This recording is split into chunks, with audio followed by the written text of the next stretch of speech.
Kia ora, good evening. The opening weekend of this year's duck hunting season went off with a bang in the deep south, despite a shortage of wind and rain on opening day.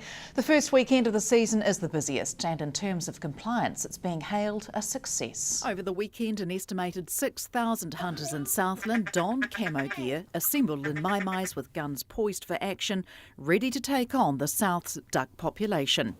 The start of this year's duck shooting season is being heralded a success by Southland Fish and Game, who undertook compliance checks in a number of areas. We did a combined operation with some police assistance this year, so sort of 6 or 8 of us out there. We have a team of honorary rangers as well. Typically they hunt a fair bit themselves over opening weekend, but they'll be more active through the season as they're out and about. Despite the geographical challenges, compliance officers made an effort to check hunters in remote areas. We talked about 150 hunters right across the province over the weekend, which is probably down on what we would normally check, but we checked a lot of remote mai-mais this year, which are hard to get to, obviously take a lot of time to walk into or to drive into and then walk. So yeah, hence numbers are down a wee bit in terms of the numbers of checks overall. Mr Moss says offences were well down on previous years, however there were still a number of hunters breaking the law. No licences and lead shot possession. No over the limit offences, although I think it was fortunate. One of the mai-mais I turned up to just in time for them probably, so that was good. A protected species offence where someone shot something that they shouldn't have, I think by accident, but we'll work through that with them. As part of the weekend's compliance checks, 10 guns were confiscated and several hunters face fines. They're all criminal offences, so they'll normally be dealt with through the court process. It does depend on the circumstances around the case, the background. Some of the conduct of the hunters when we deal with them as well can influence the process as well. Recent surveys show duck numbers in the region have been high, and early indicators are that hunters had a good haul over the weekend. There's a high population of ducks, more around. Our surveys suggested that there was more around as well, which we conduct just prior to the season. So higher duck population, it also means there's a higher proportion of juvenile ducks that are naive, the less wary if you like, easier for us to fall into coming within range with decoying and calling and such like. So yeah, that's why there's been more shot basically. Southland boasts the largest numbers of hunters per head of population in New Zealand. Last year, 30% of hunters in the region purchased licences online. This year, that's already risen to 48%. The season runs for just 3 months, and duck shooting enthusiast Gary Crooks says he'll be making the most of his hunting opportunities. I'll make the most of my licence. I use it every weekend, pretty much here. Mr Crooks says he eats what he shoots, but is more partial to some parts of the bird. Just the breasts. Field officers will continue to undertake compliance work over the coming months until the season concludes in July. Margot Sutherland, South Today News. Road spikes were used to stop an Invercargill youth in a pursuit at the weekend. Senior Sergeant Maggie Windle says the 15-year-old failed to stop for police and was pursued from Invercargill to Winton, driving erratically at speeds of more than 100 kilometres before being stopped just after midnight on Saturday. She says police are concerned about the incident as the youth was under the influence of K2 and alcohol, and the situation could have been a lot worse. The youth is facing a number of charges, including excess breath alcohol, stealing a vehicle and driving-related offences.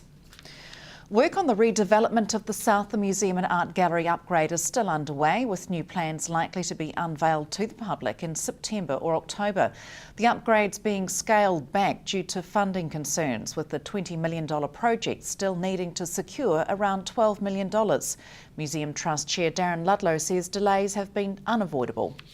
I guess if you look at other big projects around the country and the global financial crisis, they've all forced us to look more carefully. You look at some of the things that have happened with the stadium and delays that have occurred there, and cost overruns. Everybody says, well, you know, how are your figures looking? And I guess it's part of the, if we have to do it on a smaller scale, we've got to work harder to make it more cost effective and to use the space more effectively, and look at other options, like do we have to keep everything on site? Are there large pieces in the collection that are not likely to be accessed very often, that don't need to be kept in climatically controlled conditions, that we could store somewhere else for cheaper to free up more space within the redevelopment?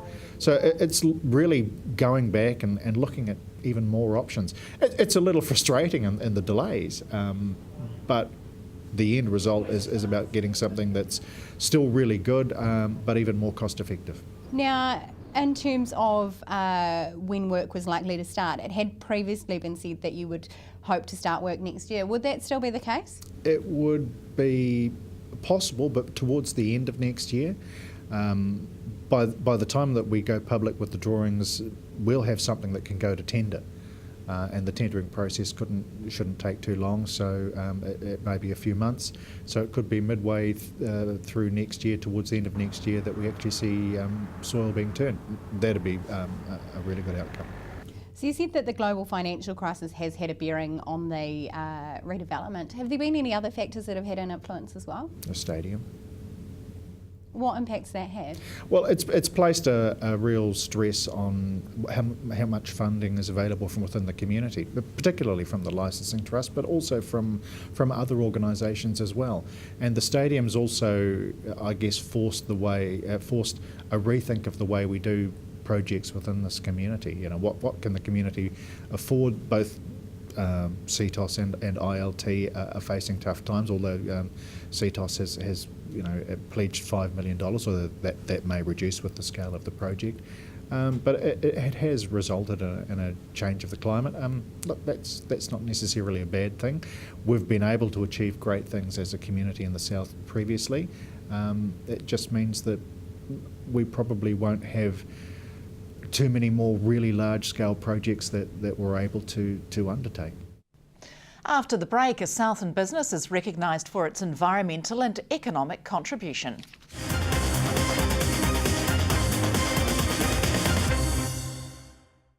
Welcome back. Only a quarter of sexual assaults are reported in the South, according to estimates by the Rape and Abuse Support Centre Southland. Education facilitator Natalie Benny says 1 in 4 girls and 1 in 8 boys under 18 are the victims of sexual assault. She says alcohol and legal highs are contributing to the problem.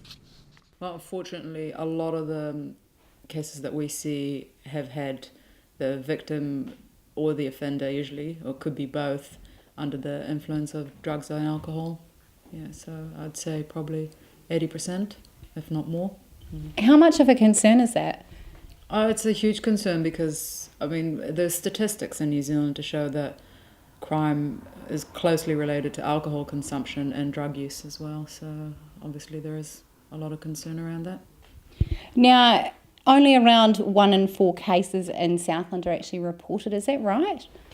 Well, it could be more than that. I mean, that's kind of an estimate that's been put together with what we get a month and how many reports a year there is for the police. But you've got to keep in mind that not everyone comes to seek support from us. So although, there could be more. Now, in terms of that, why aren't people reporting it? There's a lot of fear around that. There's a lot of shame. There's many reasons. It could be one reason for not reporting is being aware that the trial processes can be quite difficult, can be re-traumatizing, can centre around evidence, which in a lot of the cases there's not a lot of evidence, especially if there's only 2 people present. This could turn into a he said, she said argument in court, and centres around the issue of consent, which is actually the theme for the rape awareness this year. How important do you think it is that people do report these types of crimes? Obviously it's very important, but it's not everyone. We don't make people report it. We're a very client-centred centre. We do what the client wants.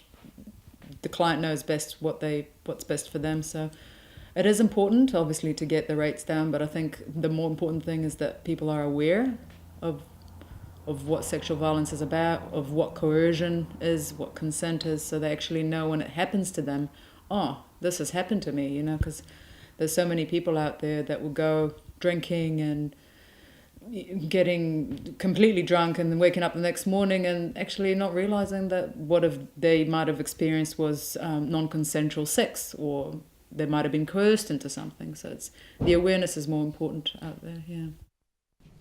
The Tuatapere Hullbridge Track has been named as a finalist in the Green Ribbon Awards, which recognise outstanding contributions to protecting the environment. It's the second consecutive time the track's been nominated, and it's for a Green Economy Award, which recognises businesses that are environmentally friendly and bettering economic performance. Tuatapere Hullbridge Track managers Ali and Trish King say they're thrilled and it's a tremendous achievement. The 62-kilometre track was opened in 2001 and its construction and maintenance has seen 45,000 volunteer hours contributed by the community. The winners will be named next month. 1 in 5 New Zealanders have a disability, and an event in Invercargill at the weekend was held to target the issue. The 7th annual May Day Health and Disability Expo, run by the Disability Resource Centre Southland, is aimed to raise awareness of the support on offer in the South. The event offered free health checks, including blood pressure and blood sugar testing. For the first time, children and adults were able to test drive mobility scooters and trikes. According to organisers, crowds were steady and many people return each year for free checks and to compare their results from previous years. Gardeners from around the mainland gathered in Invercargill at the weekend, vying for the best bloom at the South Island National Chrysanthemum Flower Show. The competition drew more than 400 entries, including dozens of types of chrysanthemums and more than 50 varieties of the bloom. Hundreds of people viewed the flowers over the 2-day event, held at Nichols Greenworld for the first time. Flowers were marked on colour, size and condition by a range of judges. Chief Judge Michael Coulter says judges were searching for the best examples of each type of chrysanthemum for the winning table, and he was impressed with entries. The quality of the show is very good. We've had a good summer, very good summer, and as a consequence of that, the flowers have produced very good flowers. We haven't seen a lot of damping of the petals and things like that that we often see at a show at this time of the year. We also have seen some very good colours in the flowers as well. Sometimes when we get a hot summer, the colour of the flowers can fade out, but this doesn't seem to have happened so much this year. And that's it from the news. Coming up in sport, the Highlanders win the first of the season. From the news team, good night.